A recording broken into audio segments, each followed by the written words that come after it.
जय हिंद दोस्तों, एग्जाम की भरमार है अभी। CHSL के exam back to back, Delhi police, MTS, UP police, Bihar police, तो फॉर्म अप्लाई हो गए, क्लोज भी हो गया। तो अभी चल रहा है, 2 दिन से एग्जाम चल रहे हैं CHSL के। काफी स्टूडेंट हमारे जा रहे हैं, एग्जाम दे के आ रहे हैं। कल 3 स्टूडेंट, आज एक स्टूडेंट का तो रिव्यू ले लेते हैं आपके सामने, जो एग्जाम दे करके आया। अभी कहाँ था सेंटर बेटा? CHSL का एग्जाम दे के आया है, राम बघेल नाम है। और कैसा पेपर हुआ बेटा? 76 अटेम्प्ट किए थे। कैसा मैथ, रीजनिंग, जीके? जो बना रहे वही आया था क्या? अच्छा। तो मैथमेटिक का जो क्वेश्चन क्या क्या आए थे और कैसे अप्रोच करें, रवि सर है हमारे पास मैथ के, बात करेंगे। मैथ के क्वेश्चन जैसे कि आपको पता है CHSL का पेपर अभी चल रहा है, तो उसमें हम आपको जानकारी दे रहे हैं कि मैथ का पेपर में क्या क्या रिव्यू आ रहा है, इस प्रकार से और हम इसको और अपडेट करके आपको बता सकते हैं और आप इन क्वेश्चनों को जल्दी से जल्दी हल कर सकें। तो मैथ में आपको प्रतिशत से किस प्रकार के क्वेश्चन आ रहे हैं, जो यहाँ पे आपको करवाया जाए, जो टॉपिक करवाया जा रहा है उसी हिसाब से आ रहा है या फिर कुछ अलग आ रहा है? देखने से मिल रहा है। अच्छा, एज से रिलेटेड क्वेश्चन कोई आ रहा है? अच्छा, जो करवाया जा रहा है वही आ रहा है। ठीक है, जैसे कि टाइम एंड वर्क से क्वेश्चन आ रहा है। ठीक है, जो आपने कराया है अर्थमेटिक से कितने क्वेश्चन आ रहे हैं और क्या कहते हैं बेसिक से कितना आ रहा है? एक ही क्वेश्चन आया था, ज़्यादा हार्ड नहीं था लेकिन नॉर्मल हो रहा है ना। ठीक है, और रीजनिंग से रिलेटेड बात कर लेते हैं। रीजनिंग में आपका कोडिंग डिकोडिंग से कम कितने क्वेश्चन देखने को मिल रहा है? 4 क्वेश्चन कोडिंग डिकोडिंग से। डायरेक्शन के सब 4 क्वेश्चन आएंगे। डायरेक्शन से आ रहे हैं। सीरीज के क्वेश्चन, सीरीज के कितने? हाँ, और क्या कहते हैं जैसे क्लोक या कैलेंडर से कोई क्वेश्चन देखने को मिल रहा है आपको? क्लोक। तो जैसा कि यहाँ पे मैं पहले ही बता चुका हूँ, जो हमें पैटर्न पता है उसी पैटर्न से यहाँ पे पढ़ाई कराई जाती है और उसी पैटर्न से यहाँ पे क्वेश्चन कराए जाते हैं, जो आपको एग्जाम में देखने को मिल रहा है। तो एकदम यहाँ पे वही क्वेश्चन कराया जाता है जो क्वेश्चन एग्जाम में और एग्जाम सेंटर पे कराया जाता है। तो आपका GS का कोई क्वेश्चन याद हो बेटा? क्वेश्चन आए थे समाज स्तर में से भी आते हैं और नीति आयोग के भी आते हैं। नीति आयोग, जो आपने कराया था। नीति आयोग, नीति की फुल फॉर्म? नीति आयोग कब से नीति बनाया गया आपको पता है? 5 ईयर प्लान को नीति में transport, national institution for transforming India, ये मैंने इनको बच्चों को 10-10 क्वेश्चन करवाए हुए। और झील के का एक क्वेश्चन है, एक हिस्ट्री का किसका बता रहे थे आप? तैमूर ने कब तैमूर ने भारत पर कब अटैक किया? 1398। हाँ, ये काफी हमने जो टिपिकल क्वेश्चन है हिस्ट्री के हमने इनको करवाए हुए। तो आप जैसे आपको पता है कि काफी दिन कई शिफ्टों में एग्जाम जाने वाला है, तो आप प्रिपेयर कर सकते हैं जिनका CHSL का एग्जाम है। और मैं अभी अपनी एकेडमी की अप्रोच बताऊंगा आपको कैसे हम करंट अफेयर और स्टैटिक को कवर करते हैं। आने वाले एग्जाम में MTS में और दिल्ली पुलिस में आपका आज ही 1 नंबर पक्का करवा देता हूं।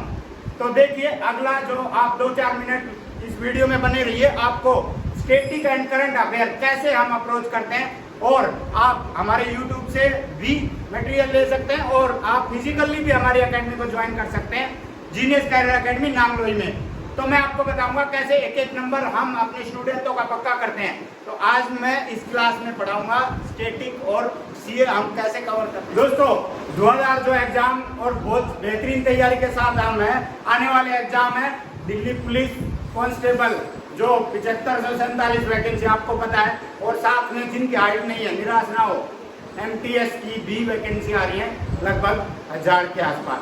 तो उसकी कैसे हम अप्रोच करते हैं, कैसे उसकी तैयारी करवाते हैं, आज मैं आपका, जैसे मैंने बताया ना, आपको आज ही 1 नंबर पक्का करवा देता हूं।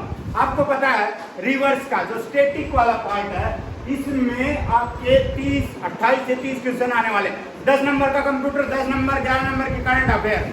तो आपके 60 नंबर का जो GS वाला पार्ट है, उसमें आप कैसे अप्रोच करें और कामयाबी हासिल करें दिल्ली पुलिस में, अभी मैं आपको बता देता हूँ। आज ही आपका 1 नंबर पक्का करवा देता हूँ। करंट अफेयर कई बच्चे बोलते हैं कि याद नहीं होती, याद क्यों नहीं होगी? स्टैटिक के साथ जोड़ते हैं हम करंट अफेयर को। जैसे मैंने यहाँ पे करंट अफेयर पढ़ाई हुई है, वुमेन प्रीमियर लीग 2023 में मुंबई इंडियन के साथ साथ हम पढ़ा देते हैं IPL कितनी टीम में है, कब ये कहाँ पे होता है, कौन BCCI कहाँ है, चेयरमैन कौन है और कब BCCI बनी, हेडक्वार्टर कहाँ है। ऐसे ही मैं ICC के अंदर चला जाता हूँ। ये नहीं कि करंट अफेयर को हम लेते हैं स्टैटिक के साथ। नेक्स्ट क्वेश्चन, स्टेट गवर्नमेंट जो डी एडिक्शन सेंटर बनाए हैं तेलंगाना ने डी एडिक्शन सेंटर बनाए। अब तेलंगाना कब बना, कौन से नंबर का स्टेट बना, 2 जून को बना, कौन से नंबर का बना, 28वां बना। ऐसे 3rd एडिशन खेलो इंडिया गेम कापे हुए यूपी में, सारे खेलो इंडिया गेम यूनिवर्सिटी गेम कब से खेलो इंडिया की सीरीज शुरू हुई, कब ओलंपिक स्टार्ट हुए, कब समर ओलंपिक, कब पैरा ओलंपिक, कैसे हुआ, हम उसमें घुस जाते हैं। क्योंकि हम लेते हैं डबल क्लास, जो बच्चे 50 सुबह आते हैं वही आते हैं शाम को, और आने वाले टाइम में वो तो वक्त बताएगा, क्योंकि हमारा फर्स्ट बैच सक्सेसफुल रहा। अब दूसरे बैच में बहुत ज्यादा से ज्यादा संख्या दिल्ली पुलिस की यूनिफॉर्म पहन रही होगी हमारे बच्चे, ऐसे हम कवर करवाते हैं। व्लादिवोस्टोक पोर्ट कहाँ पे है, रशिया में, जो न्यूज में रहा रिसेंटली, यूक्रेन के अटैक में यूज किया typhoon SRBM, typhoon short range ballistic missile, कौन से देश में इसका टेस्ट किया, टर्की ने। अब SRBM का फुल फॉर्म ये आता है एग्जाम में, short range ballistic missile, long range ballistic missile, ICBM intercontinental ballistic missile. Ballistic missile क्या होता है, क्रूज मिसाइल क्या होता है, जैसा कि आप जानते हैं मैं इंडियन आर्मी से रिटायर्ड हूँ, तो वो वाला पार्ट तो इनका स्ट्रॉन्ग है ही। करंट अफेयर को कैसे मैं स्टेटिक के साथ जोड़ता हूँ, मिसाइल कहाँ पे टेस्ट होती है, चांदीपुर उड़ीसा बालासोर में, तो करंट अफेयर को पढ़ाते टाइम मैं इनकी स्टेटिक के भी 200-300 क्वेश्चन डेली बेसिस पे करवाता हूँ। किसी भी क्वेश्चन में जाएंगे उसी क्वेश्चन का मैं इनको स्टेटिक करवा देता हूँ। जैसे 2023 में फर्स्ट डेथ हुई पोलियो से अफगानिस्तान में, किसी एक दशक में कहाँ पे पोलियो का केस मिला है, USA में। इंडिया कब पोलियो फ्री हुआ, 27 मार्च 2014 में। ऐसे मैं क्वेश्चनों की सीरीज निकालता हूँ। जैसे मेरे सामने कोई क्वेश्चन आ जाता है ना, मैं उसकी सीरीज लेके आता हूँ, स्टैटिक भी as well as current affair भी। तो अब मैं आज आपको बताऊंगा अगली 2 मिनट में कैसे, अगर आपके सामने डैम का क्वेश्चन आया तो आपका 1 नंबर कहीं नहीं गया, क्योंकि जो पर्टिकुलरिटी है ना, जो डैम की, highest dam, oldest dam, highest dam Tehri dam 261 metre height, कौन सी नदी पे, भागीरथी नदी पे, कहाँ पे, उत्तराखंड, सॉरी। ओल्डेस्ट डैम, सबसे पुराना डैम कब, कहाँ पे है और कब बना, कलानाई डैम तमिलनाडु में, जो 1953 में बना, सबसे ओल्डेस्ट डैम है इंडिया का। ये क्वेश्चन इंटरेस्टिंग लगेंगे आपको और ये आ भी सकते हैं। सबसे बड़ा डैम, सबसे लंबा डैम जो हीराकुंड डैम है 4.8 किलोमीटर, किस नदी पे है, महानदी पे है, और इसका फेस है ना, बाहर का फेस, ये तो डैम है जो पानी को कंट्रोल कर रहा है, इसका बाहर का फेस है 25 किलोमीटर के आसपास है जो बाहर का फेस है।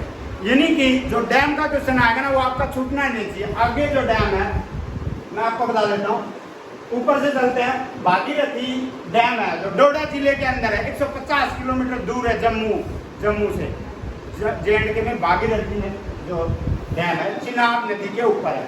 हम इधर चलते हैं ब्रह्मपुत्रा नदी। ब्रह्मपुत्रा नदी का उद्गम कहाँ से होता है, कहाँ से ओरिजिनेशन होता है, मानसरोवर झील से, कैलाश पर्वतों से और तिब्बत से यहाँ पे चलती है ब्रह्मपुत्रा नदी, जो अपने अरुणाचल प्रदेश में घुसती है। घुसते टाइम उसका क्या नाम है, और वहाँ पे इसका कौन सा प्रोजेक्ट है, उमियोम 3rd प्रोजेक्ट है भागीरथी नदी पे।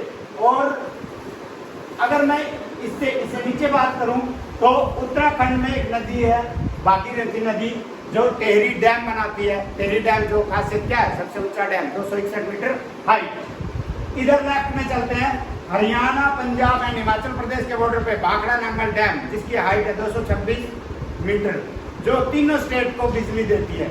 और कितने मेगावाट बिजली देती है, कब से बिजली देता है, सतलुज यमुना लिंक क्या है, हमारे बच्चों को सब कुछ पढ़ा रखा है हमने। तो ऐसी राइट अप्रोच के साथ जब आप एग्जाम में जाते हैं ना, you will definitely achieve the aim. अगले साल यूनिफॉर्म में होगे तुम लोग दिल्ली पुलिस की में, अगर आपकी अप्रोच सही रही तो। अगर आप सही अप्रोच नहीं बना सकते तो welcome to the Genius Career Academy. Delhi में एक बहुत ही बूमिंग जबरदस्त अकेडमी बनाई हुई है। आप वैसे हमारे वीडियो बहुत देखते रहते हैं, और फिजिकल के ज़्यादा वीडियो हम इसलिए लाते हैं क्योंकि आजकल 10% बच्चे फिजिकल में मार खाने लगे हैं, और हम ये वाले वीडियो तो लाते हैं क्योंकि जब एक चैप्टर का वीडियो एक बार आ गया तो दूसरी बार लाने की जरूरत नहीं है, लेकिन फिजिकल की अप्रोच हमें बार बार दिखानी पड़ती है बढ़िया बढ़िया एक्सरसाइज के साथ। तो आगे जो डैम पे चलते हैं हम, एक मैं आपको ट्रिक बताता हूँ। एक क्वेश्चन हमेशा आता है, ये नदी कहाँ गिरती है, ये नदी कहाँ गिरती है। तो मैं अरब सागर में गिरने वाली नदियों की जो ट्रिक है वो है मोसी का नाश्ता अरबों का। मोसी का नाश्ता अरबों का, यानी कि अरब सागर में गिरने वाली नदियां कौन सी है, और बाकी जो बे ऑफ बंगाल में गिरने वाली नदियां तो बाकी रह जाएंगी। जैसे महानदी गिरती है, ब्रह्मपुत्रा गिरती है, गंगा गिरती है, कावेरी गिरती है, कृष्णा गिरती है, ये तो बे ऑफ बंगाल में गिरती है, सबको पता है ना। मोसी का नाश्ता अरबों का, पाकिस्तान की नदी माही अरब सागर में गिरती है, सिंधु अरब सागर में गिरती है। नर्मदा, अपनी जो नर्मदा चलती है सतपुड़ा एंड विंध्याचल रेंज से चलती है, जो यहाँ पे अरब सागर में आके गिरती है। नर्मदा नदी जो विंध्याचल और सतपुड़ा रेंज से चलती है, उसके डैम में बताता हूँ आपको, सरदार सरोवर डैम, और दूसरा है ताप्ती नदी पे, गुजरात में सेम ताप्ती नदी पे उक्काई डैम, कोयना नदी जो महाराष्ट्र में, कोयना नदी कोयना डैम। यहाँ पे हम आते हैं आगे चल के नीचे की तरफ, साउथ इंडिया में इडुक्की डैम पेरियार नदी पे, और मैथोन डैम कावेरी नदी पे। ऐसे करके हम इनको स्टेटिक कवर करवाते हैं। हीराकुंड डैम जो मैंने आपको बताया था कि लार्जेस्ट डैम इन इंडिया, और Nagarjuna Sagar dam, Hirakud and Nagarjuna Sagar both dams are on Mahanadi, Mahanadi के ऊपर ये डैम है। अब आपको पता है रेस्ट ऑफ द रिवर्स, जो बाकी की नदियां हैं, मोसी का नाश्ता अरबों का, जो मैंने आपको बताया, ताप्ती सरस्वती नर्मदा नाश्ता, नर्मदा सरस्वती ताप्ती, ये गिरती हैं यहाँ पे, और माही सिंधु पाकिस्तान की नदियाँ, ये सारी नदियाँ गिरती हैं अरब सागर में। बाकी की जो रेस्ट ऑफ रिवर है आपको पता है, ब्रह्मपुत्रा रिवर यहाँ पे, गंगा यहाँ पे। अब क्वेश्चन और इम्पोर्टेंट बनता है, जैसे ब्रह्मपुत्रा रिवर अरुणाचल प्रदेश में घुसती है तो इस रिवर को बोलते हैं दियांग रिवर, और जैसे ही गंगा रिवर, जो गंगा रिवर है वो अपने बांग्लादेश में घुसती है तो उसको बोलते हैं पद्मा रिवर। तो ये सारी नदियाँ rest of the river, Bengal जो ब्रह्मपुत्रा रिवर, गंगा, महानदी, कावेरी, कृष्णा महानदी, ये सारी रिवर गिरती हैं बंगाल की खाड़ी में। और जो ये ट्रिक बताई है ना मैंने आपको, माही सिंधु नर्मदा सरस्वती ताप्ती, मोसी का नाश्ता अरबों का, वो रिवर गिरती हैं अरब सागर में। इस तरीके से मैं अप्रोच करवाता हूँ दोस्तों। और अगला जो मेरा वीडियो आने वाला है वो माउंटेन का कोई भी क्वेश्चन आपका छूटेगा नहीं, इस तरीके से मैं करवाऊंगा आपको। सबसे ऊंची चोटी mount Everest, second K2 PoK के अंदर, थर्ड कंचनजंगा सिक्किम के अंदर, जो कंचनजंगा की हाइट अपना इंडिया का top most 8586 metre, and Mount Everest 8848 metre, K2 8611 metre. इस तरीके से मैं अप्रोच करता हूं अपना जीएस वाला पार्ट, क्योंकि दिल्ली पुलिस 60 नंबर का, कंप्यूटर 10 नंबर का, कंप्यूटर का गारंटीड कंप्यूटर में 600 क्वेश्चन करवाऊंगा, जिसमें 9-10 क्वेश्चन आराम से 9 से कम स्कोर नहीं करेंगे मेरे बच्चे। और हम बहुत भारी सिलेक्शन, बहुत फ्यूचर में बहुत सिलेक्शन देने वाले हैं। और मैंने अकेडमी ओपन की थी, उसी टाइम बताया था this is 100% sure selection academy, क्योंकि सुबह 4 बजे से रात के 11 बजे तक मैं बच्चों को ट्रैक करता हूँ, इनका मोबाइल जमा कर लेता हूँ, और इन बच्चों को 1 ही घंटा मोबाइल देता हूँ, क्योंकि मोबाइल सबसे ज़्यादा टाइम चुराता है। तो मिलते हैं दोस्तों अगले वीडियो में। अगला वीडियो होगा हमारा फिजिकल का, उसके बाद में होगा जीके वाला पार्ट, और एक मैथ का वीडियो आने वाला है जल्दी। थैंक यू दोस्तों, जय Hind, thank you so much.